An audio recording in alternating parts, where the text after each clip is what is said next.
what's going on, everybody? I'm jumping out of my seat. I'm excited about this morning because we're going to show you someone who is already using the business model or the business models, the core four that we teach here at Legendary. And she's built up a wonderful, beautiful business. And here's the cool thing.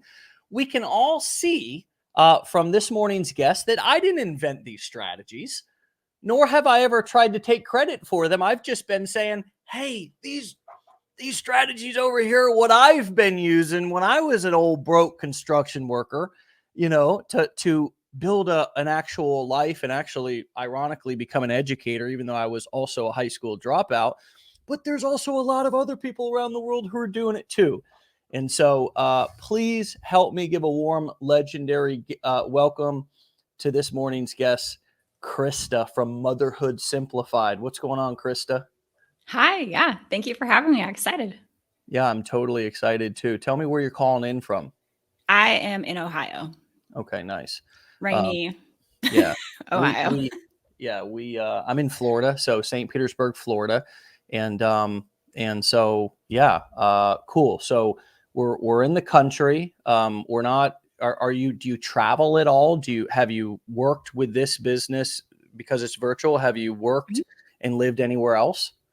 Yeah, actually, I was born and raised in Alaska. And then in 2013, my husband and I moved actually to Florida, and we were right around the corner from you in Riverview. So then we went to Idaho, Southern California. Now we're in Ohio and probably staying here because our kids' ages, they need stability. I wish I was in Florida. Yeah. No, I get it about staying put. Like, even though we run this virtual business, that we really can work from anywhere, travel, and kind of be a lot more flexible. The rest of the world is kind of catching up to what we've been doing right now, depending on when you started. I've been doing this for 10 years. But you're right. When you have children, sometimes, like my wife and I have too, decided to plan, to not travel and not to kind of to just vacation and travel, that way, versus the kind of some folks who take it to an extreme and live on the road with their kids. Yeah, we tried that too. It was not. I feel like it's over. Yeah, like we were like, we can do it for a year, and we made it like 5 months. It's not what it seems like. And even with my job being so flexible, like it wasn't for me. Obviously it's for other people, but for us, I was like, we just need roots. And then we can go, like you said, we can travel for fun instead of like traveling to move and uproot ourselves every time. I like that better. So look, I'm somebody who really got started in this business as I was getting clean. I had been clean for about a year. I had an opiate. That makes it sound better than it was. It was a heroin addiction, and I got clean. And then I started working with my father at age 24. I'm now 38. And so I didn't like that.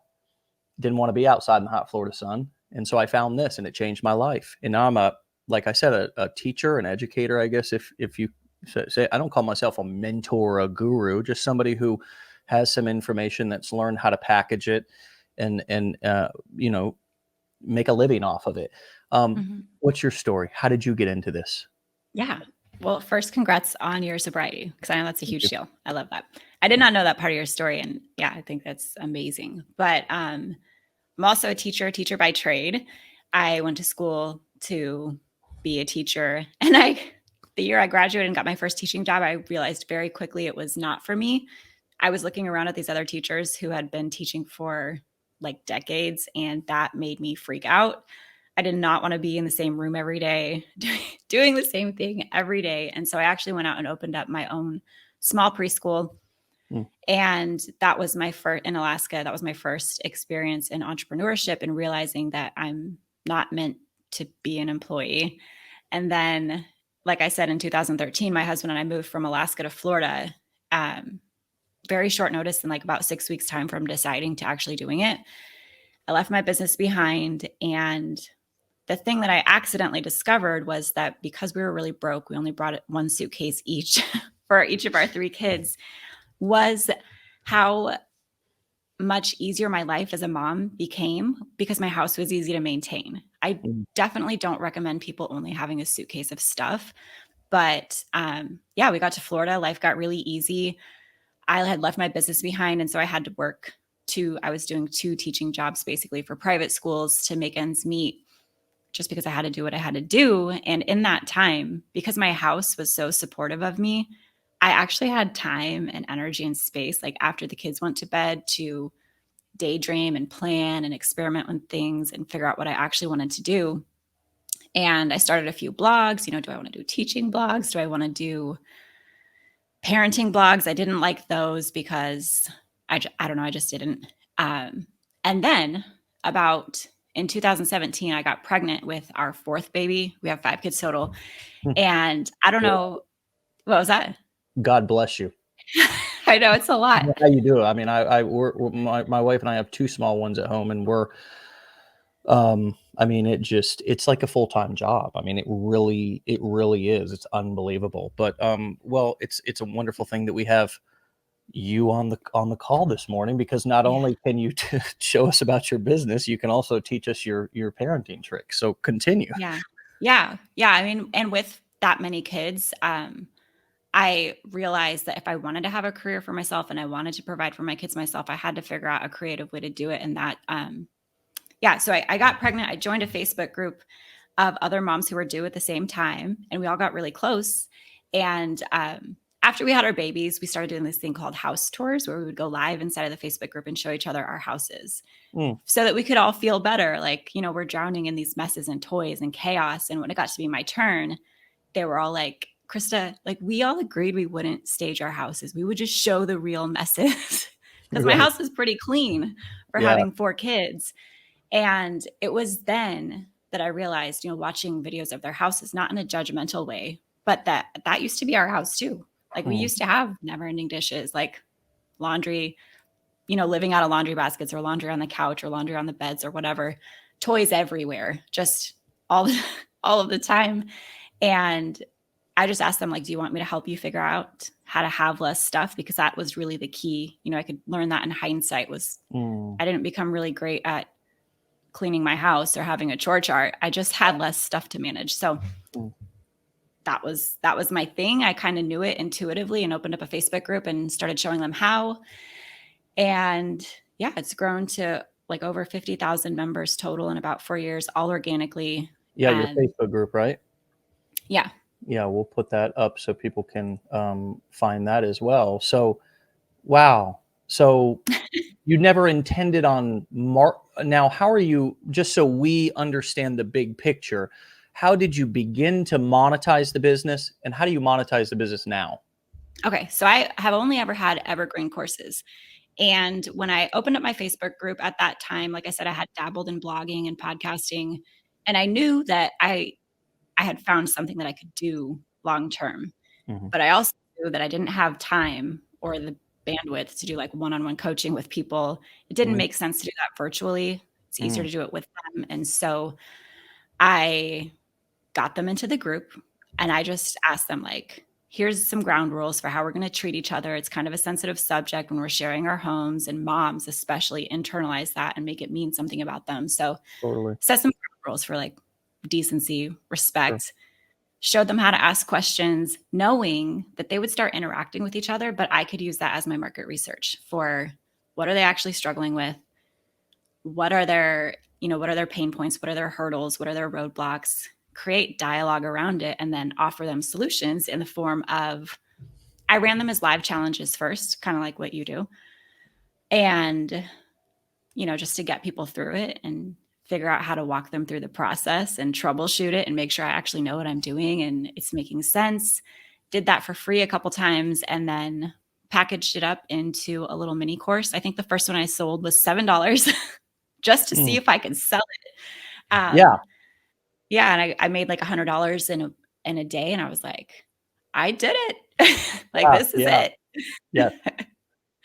And then just continued to get people into that, like that mini thing, and letting it grow and asking them the questions, encouraging them to interact with each other and creating the solutions. And now I still sell the same course. It's been updated and revised continuously because that's what you have to do. And it's a $300 course now.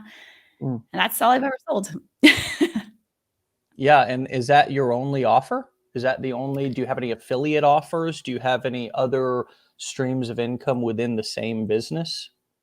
I have some mini courses. So if you don't want to do your whole house, I have a toy course and a clothes course Like because a for light? moms, that's what they need. Yeah.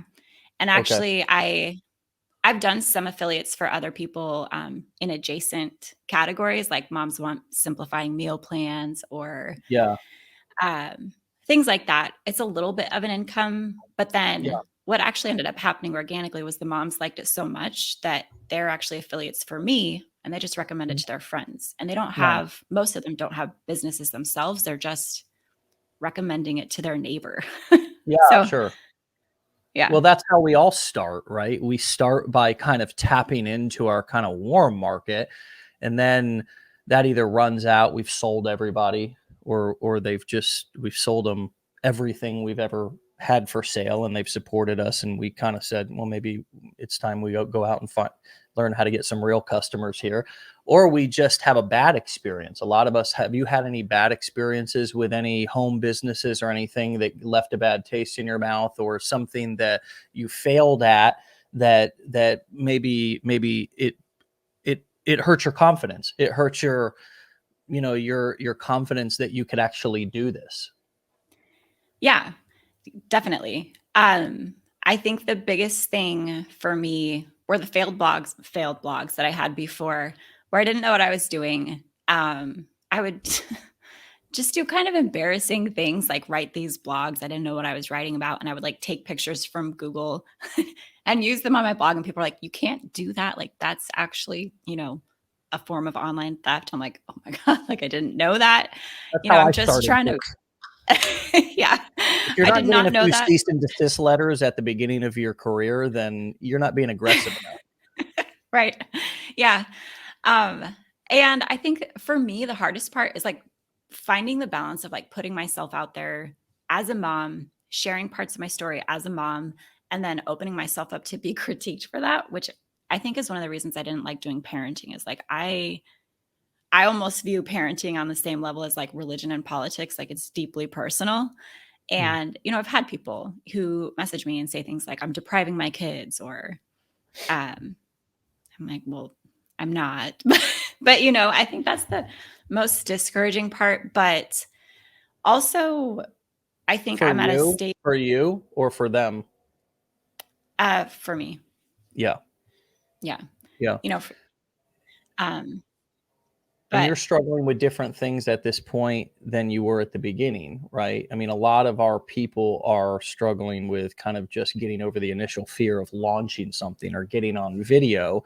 And one of the points, I love that you brought that up, because one of the points that I always make is get used to being uncomfortable and overcoming challenges, because once you overcome that challenge of getting on video, whatever you're afraid of, you're certainly going to have other things that are going to pop up, such as the example that you just gave, which is a much deeper, it's like, gosh, people are not getting results, or they're not right. You begin to take things personal, and the problems never stop. But I think, how have you reframed? Did you always have a positive outlook, or how have you looked at challenges so that they didn't break you down, but instead they, in a way, broke you down, but you allowed them to build you up?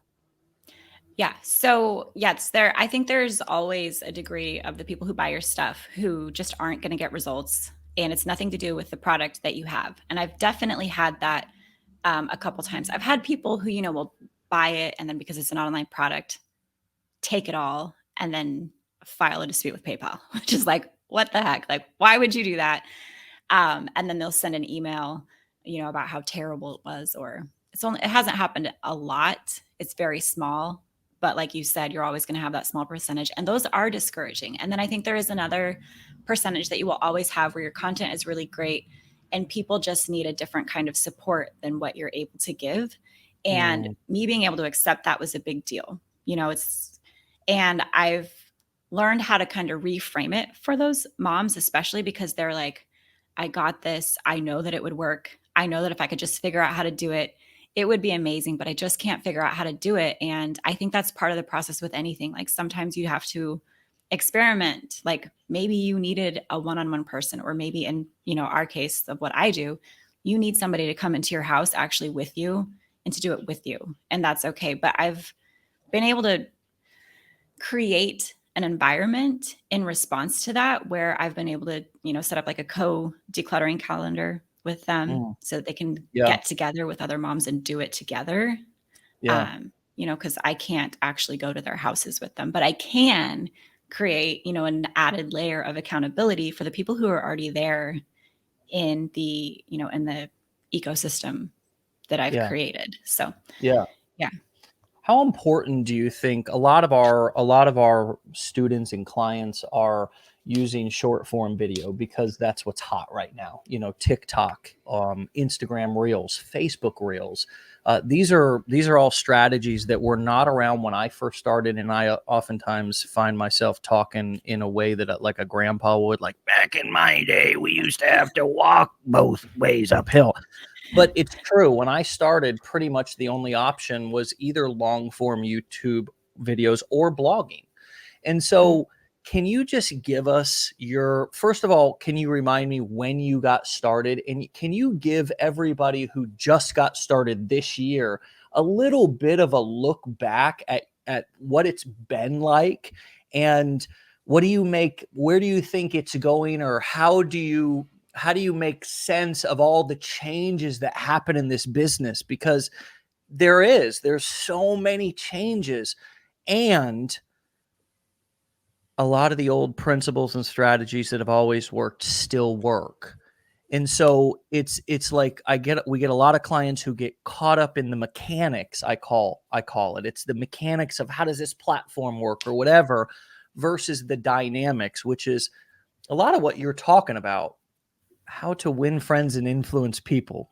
How do I make people feel comfortable? How do I communicate, whether it be in person or on video? A lot of it's the same stuff. How do I make people feel comfortable and safe to want to learn from me?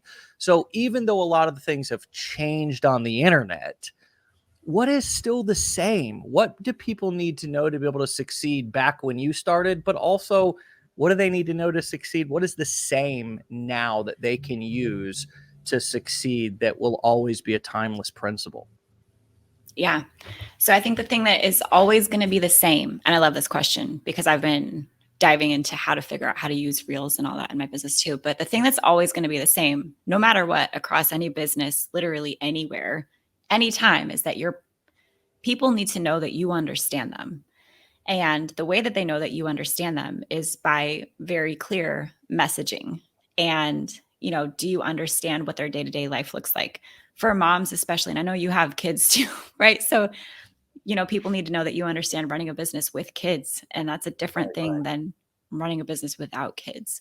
True. Yeah, they need to know that you understand them. And they need to know that you understand their problem, right? It's not enough to just understand them as a person. They need to know that you understand their problem, and they need to believe that you are the person to solve their problem. And they need to believe that you are the person to solve their problem now, not later, because you can convince them on those first three things and they're going to go find somebody else to solve it now. So those are the things that I think are always timeless. And when it comes to like the logistics of platforms, I started my current business in 2018. But prior to that, I had dabbled in blogging and podcasting, and things were longer form then. And I think that everybody should start with creating longer form content, not necessarily because people are going to go watch all of that content, but because it's going to give you experience in actually speaking out your message.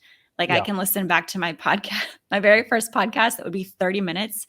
And now I can say the exact same thing in 8 to 10 minutes rather than 30 minutes. Well, I haven't got there yet. I wish I adopted or adapted that skill, but I'm still very long-winded. Maybe it's just that I have more to say. Who knows? But I get it. Sometimes your communication gets more concise. I'd say mine's got more clear.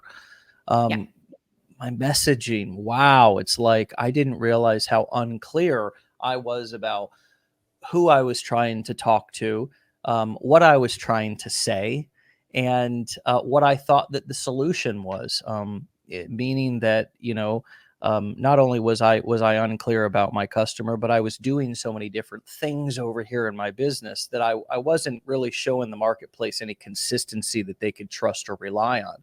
So I want to, one keyword, and we interview students on the show every day. And of course, you're an outsider. You're somebody who we went and sought out, who didn't particularly come up through the legendary community, but we thought it would be a valuable conversation to bring in somebody who's already running our business model, with some slight tweaks. You're doing some of the older school strategies, and that's cool. And they're working for you. And guess what? They still work if anybody wants to go and start a YouTube channel or go and start a blog.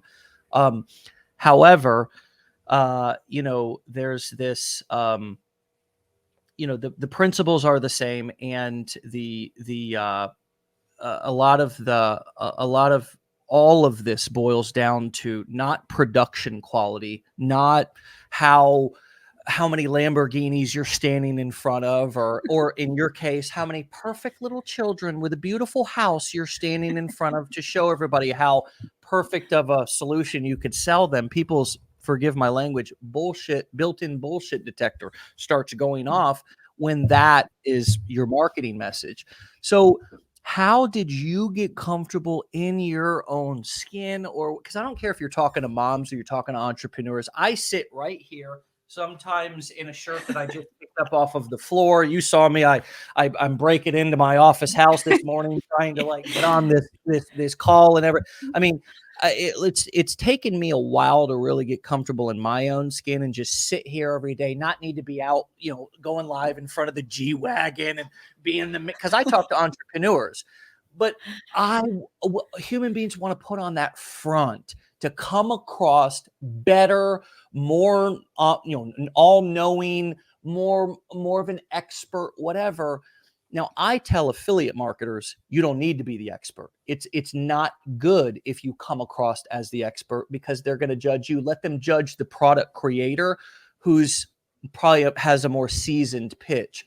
But you are a course creator, and so that's fine. You went right into course creating. You probably had to even get more comfortable in your skin even faster because they were judging you as the actual expert. Can you talk to us? How did you get comfortable in your own skin in front of the world? Yes. I think the biggest driver behind that was that I had to. We had 4 kids, and I yanked myself out of teaching pretty suddenly because I didn't want to do that. We still needed an income. My husband, he had a job, or he's always been an entrepreneur too. And I was like, I was helping him, to kind of like support that business to get it up and running. And then we had the baby, the 4th baby. We have 5 total.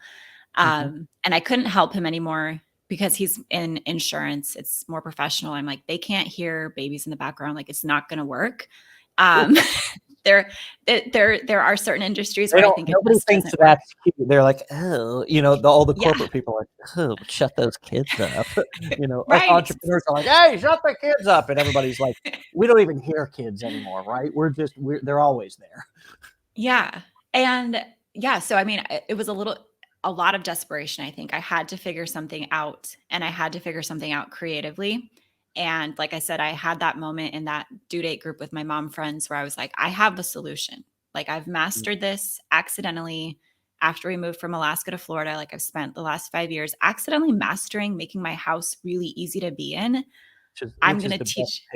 Which, by the way, whether Right. it was the truth or not, is the best pitch. It's like, I accidentally stumbled upon the secret. It's the reluctant hero, Yeah. It's But it really was. It was like, we got to get Alaska to Florida. We're too broke to bring it literally across the continent. We're starting over. And it was the best thing ever for my motherhood. And like I said, I accumulated more stuff because one suitcase of stuff is not enough. But I accidentally figured it out. And I was like, this is a thing. I know I can do it. And I know that I have 1 baby. And then I got pregnant pretty soon. We had 2 under 2 by surprise. And I was like, I really have to figure this out. And so it was like, I'm going to go live every day because I'm going to have to communicate my message. I have to get to know these people. So I'm like I'm going live. Yes. Yes. Doesn't Live that video help? is my It's favorite. like the most powerful thing, because your ass is there. You can't run. You can't. We're here. We can't go, oh, stop, we'll do this over. And you know what? After a session or two, I feel like you just kind of get comfortable, because you're like, I don't know what it is. I can't explain it. Who gives a crap? I don't need to explain it. It's a phenomenon. It's just you're a human being and it's uncomfortable as hell when you do something at first, especially if there's people looking at you. And then it just gets easier. Do you have a better way to explain that to our clients who have yet to take that? Then it just gets easier when you do it, and it's going to be awkward and uncomfortable at first. I don't know. I want to sugarcoat that. I want to be like, it's fine, you guys. It's no big deal. But the truth is they get to doing it. It's like they start sweating and they got to go to the bathroom. And it's like, it does suck the first couple of times. You're scared shitless, and then you're not. Yeah. I think it is it's probably one of the more vulnerable ways to put yourself out there online, because it is in real time. But it's one of the most powerful. Like you said, yeah, it's scary, but like what is actually going to happen? Like, what is the worst thing that's going to happen? I will tell you, I went live breastfeeding my baby. So the worst that could possibly happen happened. Okay. Like you don't need to know the details. It just happened. Okay. And it wasn't a big deal. Nobody died. And I know that's not like a great. Everybody's imagination's running wild. And that's you're a great marketer. You're a natural because, it's, you have all these natural little hooks. And speaking of hooks, this is a very I've been a copywriter for 12 years. It's kind of how I got started. I started kind of writing, and I realized that the words on the page mattered. And back, sorry, I've got some work going on, so hopefully, it's not kids, it's just blowers and stuff outside. There were people doing work outside as I'm trying to break in my office house, and they're looking at me. I look half homeless. They're going, "Is this guy supposed to be here? Who is this guy? Is this his house?" Yeah. So I was going to say something, but it was about hooks. Yeah. So I realized that the words on the page mattered, like the copy, it mattered. And I actually could say less if my copy was good. It was better, right? I didn't have to say as much. And then I even realized that if I wanted to be really on purpose with every word, and I do know some people who are, I could even script out videos. I could perform them. The video sales letter that sells our $7 challenge, is a sales letter that I wrote out, and then I rehearsed the voiceover, and then we put graphics over it. So you've used writing, the written word, in your blog post in a way that you deliver your content.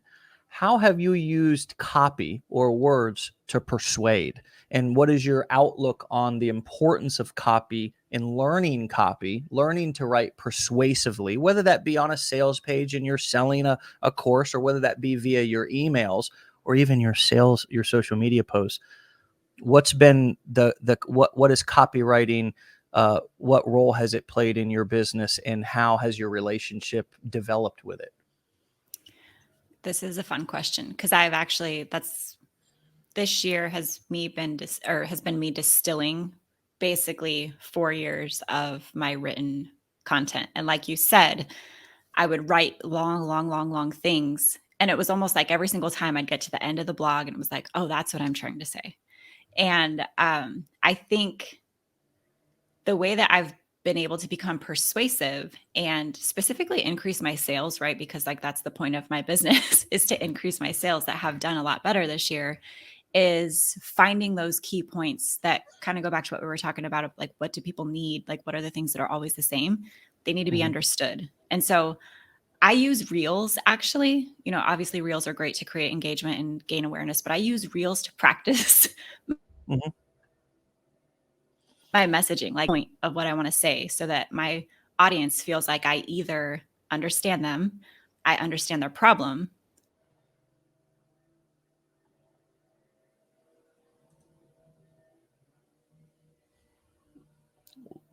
I'm good, but Krista's frozen, it looks like. We'll try to get her back. Oh, hold on a second. You're back now. Back. Okay. Yeah. That was weird. But so I lost you at reels. So you said that we were talking about copy and your relationship and how it's You're froze now again. Sorry, everybody. Okay, you're back now. No. So I lost you at Yeah. Reels. That's where I lost you. Yes. So I use how quickly I can get to the point. Like how are we still cutting out? No, you're good. Okay, we're good. Yeah, okay. There's like weird weather going on. I think it's affecting it. But I use my reels to kind of distill my messaging. How fast can I get to the point? Like how quickly can I make my audience either feel understood? How can I make them feel like I understand their problem? How can I help them feel like I have a solution to their problem right now? And if I can say that, if I can say what I used to say in 30 minutes, in 30 seconds, I kind of practice that. And then I can play with that and expand on that in, sales pages that need to be a little bit longer, emails that need to be a little bit, more engaging, blog posts that need to be longer so that I can get better SEO reach, right? Yeah. So yeah, copy is really everything, but it is something that you have to practice over time. And if you can practice it in different versions, whether it's writing it down, speaking it out on a podcast or a live video, especially, like I said, it's so vulnerable. And I think that's really where a lot of the power comes from, is letting yourself be seen vulnerably. And you do it a few times and it's not so bad. Then yeah, I think that would be, even the headline in your video is important. Even the headline on your reel. We underestimate the power of words, and because we're such a video centric online marketplace and everything is dominated by video, whether it's long form video on YouTube, now short form video, it's just video. And we are, as a community of marketers, we are overlooking and forgetting the power of copy. And it's not anybody's fault and nobody's doing anything wrong. It's just that video works so well. And we tend to, as human beings, want to sensationalize something in it to be kind of our one hit wonder. And it's not. It's, as you said, even, or I said, videos can be scripted, and headlines are important. And really a lot can be accomplished with, as you said, a lot less as we start to perfect our message. So, you've talked about saying less and trying to distill your message down by practicing using reels. I used to, when I first started, I did webinars, and, I would make a big deal in my house. Like, I'm a hot shot and everybody needs to be quiet starting at 8:00 because I'm doing a webinar. And then I'd start it and, nobody would show up. And, but I'd still deliver it because I had too much pride to tell my wife that nobody was on. So I'd be like, we got a packed house tonight, and I'd deliver the whole thing and practice it. You know what I mean? And there's a lot.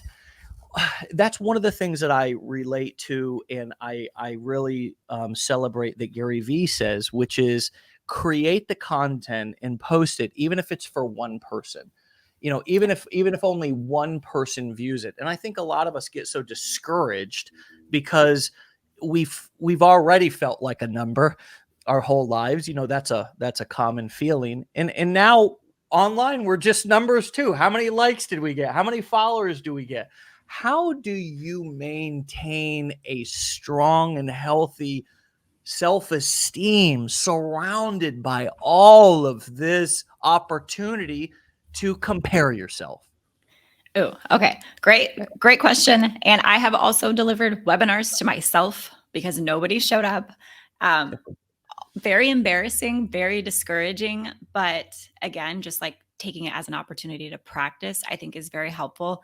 And the way that I stopped myself from comparing people was, for about the first 18 months of my business, I did not follow a single person who was in the same area as me, decluttering, In the minimalism. same niche? Yeah, organizing. Hold on a second. I gotta throw the hat. Golly! Holy smoke! You just dropped a boulder right there. That's, that was something. I had to throw the hat on that one. Wait, why? Tell me why. Well, I mean, first of all, whenever, I mean, there's a real gem, I gotta just celebrate.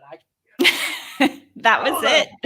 That's it, man. But here's the thing. It's just, you said something right there, and I don't want you to stop the thought, but you don't follow anybody in the same niche. And I did the same thing when I started. I followed and got my inspiration from people in other niches. So when I was a regular person too, but I was just pulling my inspiration. I had no new ideas. I was just pulling my inspiration from a different niche. So my stuff looked different. That's why I had to celebrate that. Continue. You're on it. I mean, geez, you don't have a hat to throw, but I know you'd throw it if you did. So Yeah. you were looking and getting inspiration from other niches. What happened next? Well, I would like to say I was doing it on purpose, but the reason that I did that is because it did fill me with a lot of insecurity. It filled me with a lot of doubt. It made me question those strong opinions and beliefs that I have now about my niche. We're getting, I'd watch other people and be like, oh, well, they do it this way, or they talk about it this way, or they have this opinion.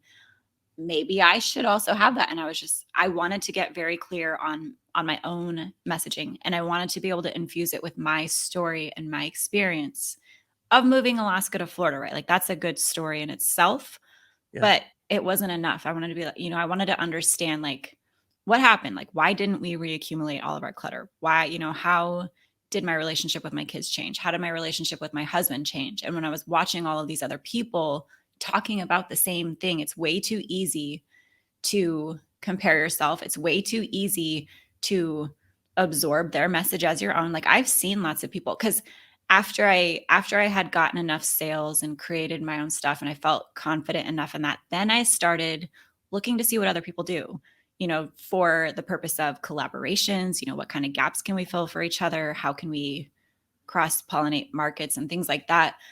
I forgot what I was saying, but it was too easy to kind of take that on. And I didn't want to do that. I didn't want to feel bad about myself. I didn't want to feel like I was behind, especially because I was doing this. I had a baby when I started. She was 6 months old, and then I got pregnant. And so I was doing it while I was pregnant, and then breastfeeding again. Like, my journey has been slower. Well, just dealing with life and feelings and everything after that. And then you, which I don't know, can't speak about, not going to mansplain what women go through after pregnancy, but my wife had her struggles, and man, oh man, then we come online, and it's nothing but a million opportunities a second to compare ourselves and absolutely start to pile on the inadequacies and how we're not good enough and how we don't have enough followers. I love, love, love, love, love the suggestion and the idea and the reminder of really cutting out the noise from your own niche, because you're right. It's so much more difficult to compare yourself to somebody in a different niche, because although they may be using the identical strategies, it's just the topic. You're less personal, because I think we get so personal about our business that it's so easy to just take it on and be like, I don't sound like him, or I don't sound. I mean, it's just, men do it too. Men are probably just as bad or worse than, I would guess, than women about comparing ourselves and piling on. Yeah. And I remember this really funny thing that I saw happen. There's somebody who's in the same niche as me. She's on paper more, she's further along than I am. She's got multiple 7-figure business doing basically the same thing that I do. And I've seen a couple other bloggers and podcasters who have taken her stuff verbatim, basically, and written the same exact things. And it was just kind of confirmation. Like, I'm so glad that I cut that noise out so that I could get really clear on my message, so that, because eventually you get to a point where you do need to branch out and talk to people in the same arena as you, just for growth opportunities, collaboration style opportunities. And I think that if I hadn't done that, there would be no way for me to stand out, because we would all be regurgitating the same message, basically. And I know so clearly now how I can differentiate myself from people who are doing the same things, sell, the same type of course, who talk about the same kind of thing in my own unique way. And it all comes down to that copy, whether it's your written copy or a video sales letter copy. Yeah. Yeah.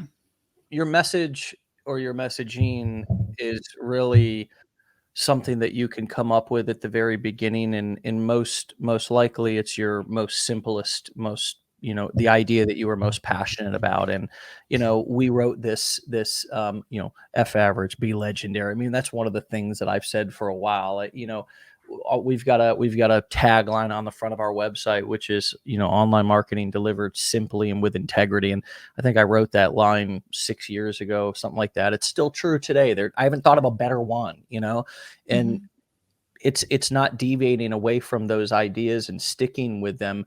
That a lot of times, and I like what you said, getting quieting your space and cutting out the noise so you can get clear on what you want to say, what you want your message to be. A lot of people just say, Krista, teach me the strategy. Just tell me what to do and I'll do it. It's almost like this kind of like, I don't know. I don't know.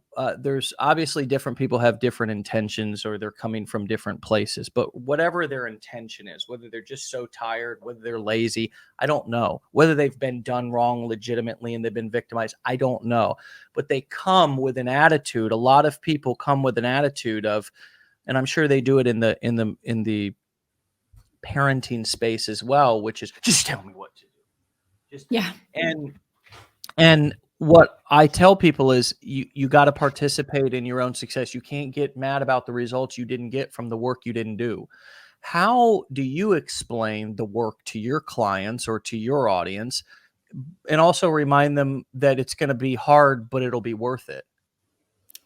I speak to them on this in the form of momentum, of just like building any kind of momentum you possibly can. So when it comes to decluttering the space, I literally tell them just pick one thing on your kitchen counter that has been sitting there that you don't need or whatever, and throw it away, and then do it again and do it again and do it again. And when it comes to your business, the same thing is true.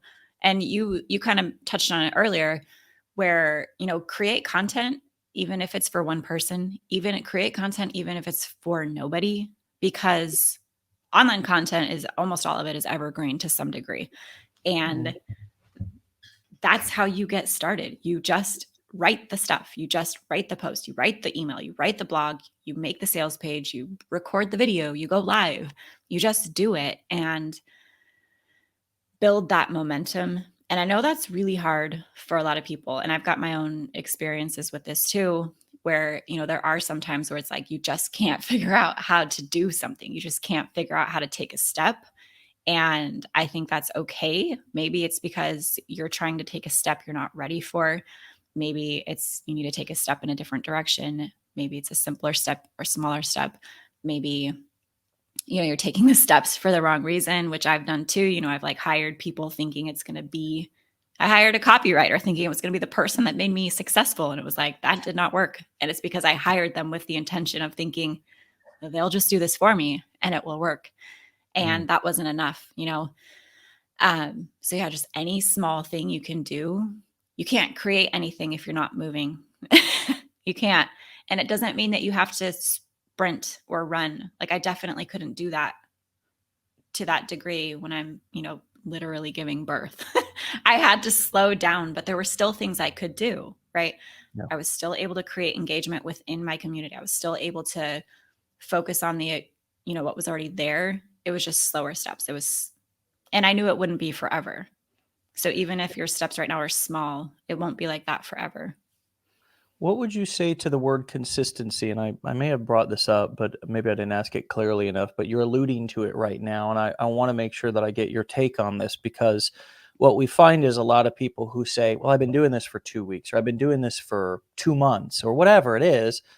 Or I've been doing it for 9 months. But if we take a deeper look, there's not consistency. It's sporadic. It's a splatter here. It's a dabble there. It's you remembered, so you logged in and did something, and maybe you were excited about it for 3 days, but then, and if we're, once we dig, we can get to the truth, but that doesn't matter. Everybody has to live with their own truth, right? We have to our success is in part going to be dependent upon how honest we are, how honest we are with people that we're both trying to sell to, but also those who are asking for help. But consistency pops up. Consistency, and it pops up with a lot of our successful students. They say, you know what, Dave, I don't really know the secret to my success, but I know that I've just been consistent every day in doing, what I think I'm supposed to be doing. I just keep doing until I'm proven that this is absolutely not the thing that I'm supposed to be doing, versus sitting and not getting started because I'm not sure what the right first step is, right? See, there's a massive difference there. Obviously getting started or starting over, taking the first step is the biggest step. But this consistency piece, you alluded to it. Do you have any examples of how consistency has paid off in a massive way for your business? Yes. Yeah. Consistency is definitely essential. And I think the difference is consistency of thought versus consistency of actually taking action. Because a lot of people think, oh, I've been consistent, right? I've been thinking about all of the things I'm going to do every day. I've been logging in and planning the things that I'm going to do every day. I've been planning the course. I've been planning the webinar. I've been planning all of these things, but not actually doing anything. And when I first started my business, I committed to going live every single day, Monday through Friday, every single day for 90 days. And I committed to that because I was like, I want this to work. I think I'm a good balance of like intuitive and logical. And I had an intuitive feeling of like, this is what I'm going to do that works, that sticks. I enjoy it. I'm good at it. I believe in it. So I want to stick with it. And so, yeah, I committed to doing a live video every day for 90 days. And I knew that it would build engagement. I knew that it would get my face in front of people. I knew it would get me out of my shell. I knew it would give me clarity in what the heck it was that I was actually talking about. What you're trying to say. Yeah, what I was trying to say. And I was like, I don't know why I picked 90 days, probably because that's what everybody talks about, right? Like 30 days, 90 days, whatever. I give that suggestion, so it's in line with my suggestion. Yeah, I don't know why it's the 90 days, but I was like, I'm going to do it. And I ended up loving it so much and seeing so much traction that I stuck with it until I got pregnant. And then I got tired. And actually, no, it was until I actually had her. I set a goal because eventually I was doing these live videos and people were like, where's the replay for that video you talked about? And I'm like, I don't know. You're going to have to look through the Facebook group. And so that's why I started my podcast, so that they could easily find the episodes they were looking for. And then I set a goal to record 100 podcasts before I had our 5th baby. Did that. And then I had to figure out what my consistency after having a baby was going to be. And I decided it to be written posts on Facebook, writing email sequences. And at that point, I had created the courses. I was clear on my messaging. And so my action became marketing. Marketing, collaborations, networking, other actions too, that as your business grows, you start to have to change things, hiring help, hiring people to make better quality, better quality podcasts, things like that. But I think one of the biggest takeaways, and it's consistent with some other things I've been thinking about and also studying lately, but your points that you're making that I want to try to tease out of what you just said when you were talking about consistency. You also alluded to it earlier in the conversation, and that's removing things from your life versus adding things to your life. And it seems like it's the foundation of your motherhood. Well, hold on a second. Dave's having a brilliant moment here. Motherhoodsimplified.com. Holy shit. I think we found out where I grabbed my clue. But man, I can tell from your words also that this is not just something, it's not a domain name that you bought. It's a way that you operate. And it's also clear that with 5 kids, to be sitting here sane and look like you're well rested as you do and so forth, you have to be using some strategies. Okay. Yeah. And so this is my takeaway from my conversation with you today, is that both in your parenting strategies as well as your marketing strategies, it's really about what can I continue to take away that can declutter, clear out my business, and where I can find what can I do as far as your marketing anyway. Let's just talk about that. What can I do that I will be able to commit to doing every day or on a regular basis, and cut all the other shit out? Just and you could even play with it and say, oh, I'm going to take this out too. And then you take it out and it actually, you miss it. And then you realize, oh, I better put that back. But I bet your experience with yourself and your clients is that you keep taking away things out of the if somebody's got kid, but also you'll take things out of your business and realize I really didn't need that. Am I accurate here? Yeah. And do you know what we just did for this whole conversation? We just like wrote a whole page and then we got to the end of the page and we're like, oh, that's what I was, that's the point of what I was going to say. But yeah, that's exactly what I do with everything. In a home, you declutter the stuff that's in your way, that's making your day harder. It's making your life as a parent. It's for dads too, but I'm a mom, so I speak for moms or with moms. Well, this dad's not dumb. He takes and learns wherever he can learn from. Yeah. Believe me, because it is not a game. It is war. When I walk into that house sometimes, man, I got to be on my P's and Q's. I got to be fully suited with all my armor of tools and resources so I can, what do I want to do? I want to be the best dad that is not affected that's not angry or frustrated by all these other cluttering bull crap things around. And then I end up taking it out on my kids. I understand the value of that. And it's the same. I mean, I see it happen in my business too. I'll have too many things going on. And then guess what suffers? The thing that I really love and the thing that really needs my attention. And so I think a lot of us are looking for, what's the secret strategy? What's the secret routine? What are you doing that I'm not doing? And what's the secret is, it's what you're not doing. Yes, That I do I not am do doing. a lot of things. Yeah, that's exactly it. And there's a thing that we say, well, I'll talk about it from the business and the home perspective, but one of them is get rid of the stuff in your home that makes it hard to love your family, right? Because like you said, these messes drive us crazy and then we take it out on the people instead of taking out on the stuff. Like get rid of the pointless stuff. That stuff doesn't have feelings that people do. But the same Totally. is true in the same is true in your business. Like for moms and parents too, for parents, you want a business that supports your life and your parenthood journey, not a parenthood journey that feels like it's in the way of your business. So yeah, it's always about getting rid of whatever it is that you don't have to do. And your messaging supports that, because if you can get so clear on your messaging, that creates everything that is important. It creates your emails, it creates your sales pages, it creates your courses, it creates everything that is important. That's really all you need. And then you just have to say it to people. That's it. That's the secret. I know, and I've watched a lot of Warren Buffett and Charlie Munger the last couple of months, just trying to, educate myself more and more, by just listening to guys who have lived to be 90 and 98 and are so rich and so old that they don't give a shit anymore, and they're just two of the only human beings left in this world that are just spitting just straight facts, at least the way they see them. And it's the same principles that they talk about that you're talking about right now. It's removing the clutter.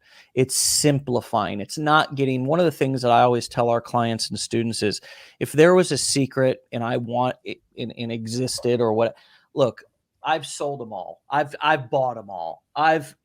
In my 12-year career, I've seen the gutters of the internet and I've seen the top of the mountain. And you know what?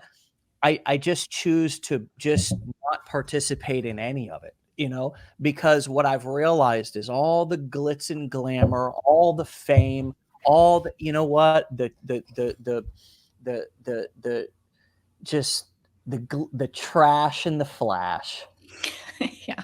None of it matters. I mean, I've done, I had a company before, we were doing events every, 90 days for 4,000 people.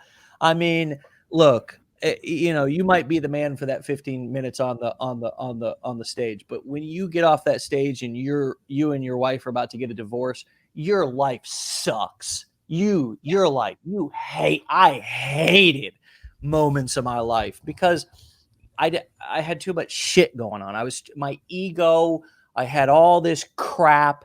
And what I needed to do was I needed to reset and start over and do what I wanted to do and do what I love to do and only do that, and really go through a season of saying no and going through a season of removing and decluttering and focusing back on what's important. And that is loving people, using things. And that's the same philosophy that we teach here in Legendary.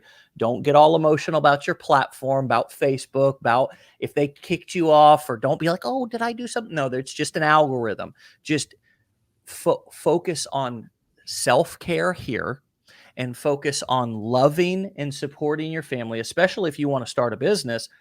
That doesn't mean that my family needs to say time out and stop their life so they can support me. I actually, if I want to be a leader entrepreneur, I need to step up my game, and I need to figure out how I can, and as a man, this was a breakthrough, go to my wife and say, I'm about to start a business, honey. How can I make you feel more loved and supported as I'm doing something? That not go to her and be like, you know what? I don't feel a lot of support from you lately since I've started my business. I mean, come on, folks. If you can't sell your wife, you can't sell your husband, you can't persuade and influence them, you think anybody else is going to follow you? So this basic stuff, and that's why I like Buffett and Munger. That's why I like the principles you're talking about, because they're not flash and trash. It's not all the crap that the latest guru. We went through this thing in right before the pandemic where, e-commerce was taken off and drop shipping, and everybody was into all this stuff like it was a casino, like it was a gambling parlor. And you know what? We teach the core for it, selling courses, coaching, and events, or being an affiliate selling other people's information. But it's selling information. And I've been doing and using that model for 10 years. And it worked all through the pandemic, and it's still working now. Why? Because it's just a timeless thing that's always worked. And your strategies that you teach are timeless. They've always worked, and they always will work. And so the message to our entrepreneurs and marketers this morning is the same thing. It might look like, oh man, that grass over there is so green. And then you get there and it's like, God bless it, that's artificial turf, damn it. That's not even real grass. I want to go back over where it's real. And so then we start to, and this is what a lot of marketers do. We go out, we play the field, we get involved in all the different things and 1,000 mentors and all this shit. And then eventually we come back and say, you know what we were learning and in some of the basic stuff that I thought was too boring at the beginning is actually, I think, where I need to focus my time, and then just put in the time, things I must earn. And with that time, it's taking the third principle of the all famous show Survivor, which is outwit, outplay, but outlast, right? Outlast. And a lot of times when you look at Munger or Buffett, what did those guys do? They didn't use anything that was wildly complicated, Krista, or anybody. They didn't have a seat. You know what they did? They outlasted all the other, flash in trash, here today, gone tomorrow, whack jobs. And they're just so. Tell us in ending, where do you see all this going? I mean, it's cool now, and it's helped you to transition from, going into a classroom and being a teacher, which, by the way, is a absolutely wonderful profession. Too bad they don't pay you about 10 times more than they do. But what now? Where are you going with all this? And where do you imagine that your life would be if you hadn't have started this when you did? Ooh, good question. So I see myself continuing it the way that I have already because it's so simple. Um, and I can sustain it that way. I can sustain the community very simply. I believe in it so strongly because I do have a big passion. I always have. That's why I was in teaching for families, for kids, for parents, for mothers, especially, and supporting mothers. And so I will keep doing this. And I will keep doing that. And then I also want to branch off into teaching anybody how to simplify their businesses.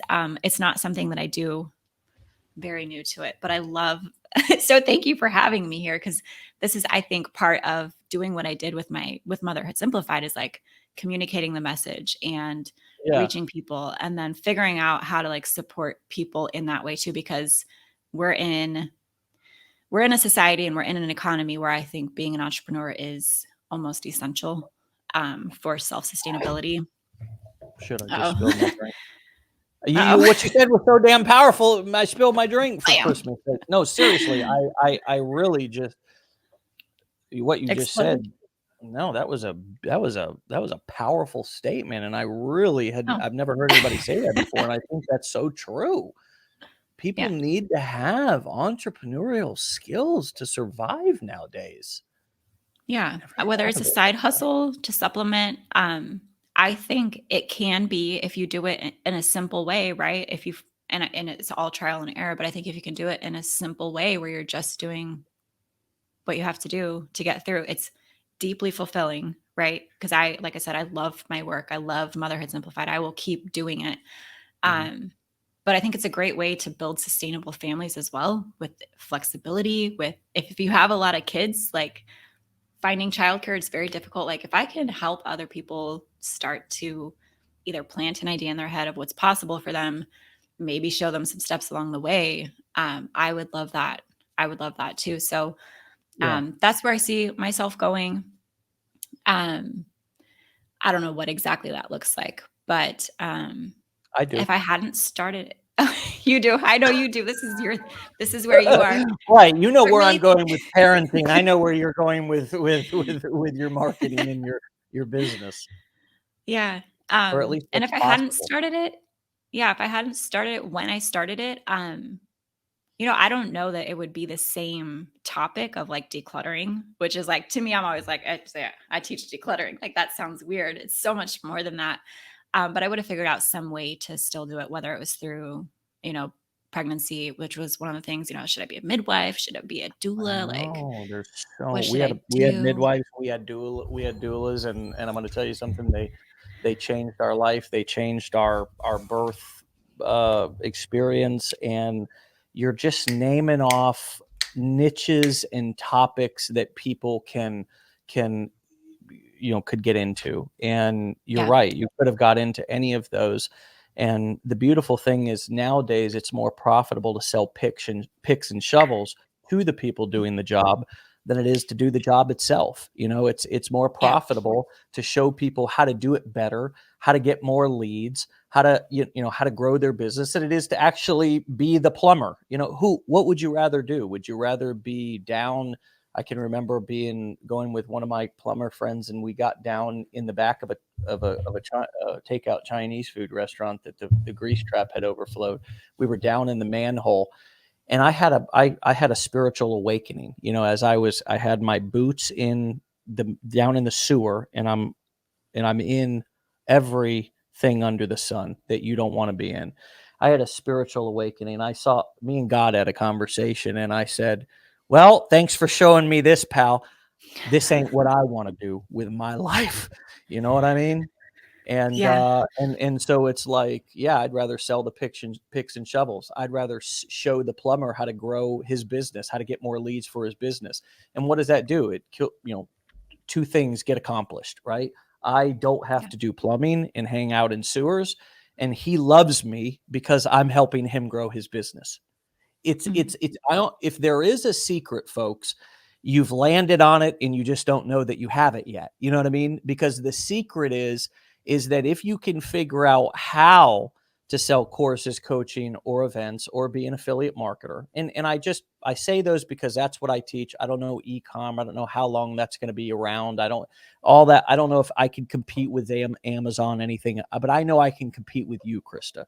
I know I can compete with the other individual who's creating a course on whatever. And I ironically can also compete with colleges. Actually, people like my education more than they like their college education. So I also know that I can compete with them. Mm-hmm. But yeah, the yes, you need entrepreneurial skills nowadays to succeed, and to get ahead. Let me say it that way. You need Yeah. entrepreneurial skills nowadays to get ahead. If you want to get ahead, yeah, you either need to hustle, and you need to have hustle with a side hustle, meaning that you need to go out and drive Uber for 8 hours a day after you work 8 hours a day at your job, or you need to have an entrepreneurial skill that you can get in, preferably not one that's like a gambling parlor where you're thinking that you're running a business when you're really just buying and selling crypto. But that's for another Oh yeah. lesson. Yeah. I don't want to keep you too, Yeah. because you know what? Hey, you actually got things to do with your day in life, probably more than I do. So I don't want to keep you too long. But golly, this has been absolutely just so valuable and so wonderful. And I hope that some of our, community members, clients, and so forth come and learn from you as well. And you can help us maybe a little bit with simplifying our motherhood, and maybe some of us fathers even sneak. Do you weed out guys? Like if a guy comes to join your group, is it a female only group? Nope, dads are welcome. We don't Really? get many of them. Yeah, we don't. At the beginning, when I first started, I kind of felt out the community to see, like, do you guys want dads in here? Like, what do you guys Right. want? And for a little while, everybody wanted it just moms, because I had started with my core group of friends and we were doing like postpartum things and Yeah, decluttering understandable. things. Totally. And as it's grown, they're like, yes, we would love to have dads in here to like get their opinions on things. And we would also like to know that dads want to help us with this, because Mm, it it's changing.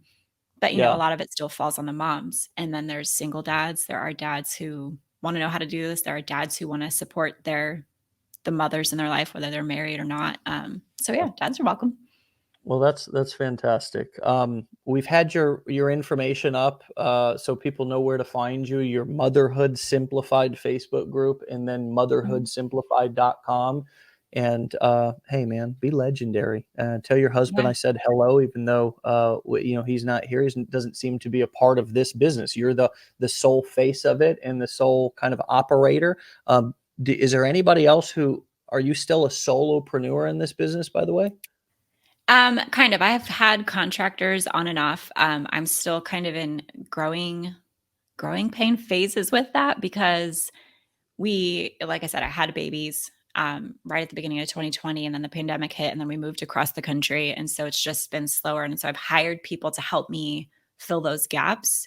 And like I said, this year has been all about like dialing in my sales processes, my sales pages, my messaging, my marketing, all Hmm. of that, so I can get it robust and running and hire somebody. I want my husband to come in and do Fatherhood Simplified, because I'm like, man, there's a lot of need for dad support. I can support dads, but it Totally. would be great if there was like a dad supporting the other dads.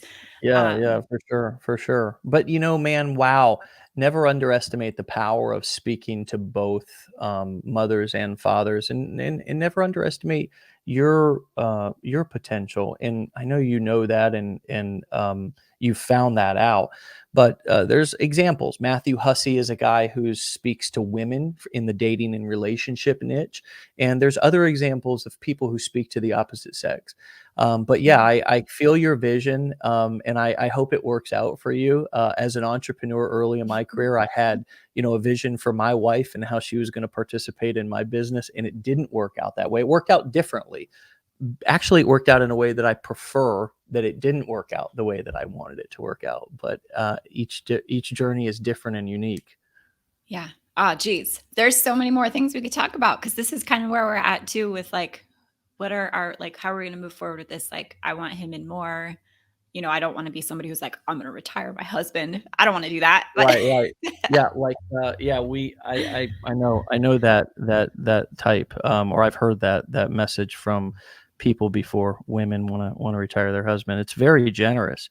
yeah. But Yes. yeah, why don't you come back for a second episode, and we can talk about that, and continue to introduce people to your community, and if there's any other way that I can help you with your offers or your messaging. I think we've teased a little bit out today to see how similar the value that you offer in the motherhood space can translate over into the marketing or business space. But if I ever do consult with anybody or offer my opinion, I do it now live, just right here on the show for free. And we do this every day. Actually, we have a client in our own community on the show every day, but 5 days a week, every single day, we have a successful client. And so I'd love to have you back, and we can keep talking about your business, and you can keep showing us what you're up to and how you're taking these strategies and using them in a totally cool and unique niche, and doing it in a unique way. So thanks for your time today, and we'll let you get back to your 5 kids and your business and your husband, and how you're doing it and making it all simple. That's what we want to know. Yeah. Thank you so much for having me. This is a really good time. Yeah, we'll definitely follow up. I'd love to talk to you again, and yeah, be legendary, stay legendary, and we'll talk to you soon. Okay. Thanks. Bye. All right. See you, Krista. All right, my friends, what a powerful conversation. What a really, really cool example of somebody who's using these simple principles. Man, they're not complicated. You just can really make them complicated if you try. But they're so simple, and they work in nearly every niche across the marketplace. And it's just, how do you make them work? The how. Instead of finding out the how, there's a guy named Dan Sullivan. He runs another business consulting group and community called Strategic Coach. He wrote a book called Who, Not How. And sometimes it's about finding out how, but a lot of times it's finding out who can help you, right? Who is the person who can help you?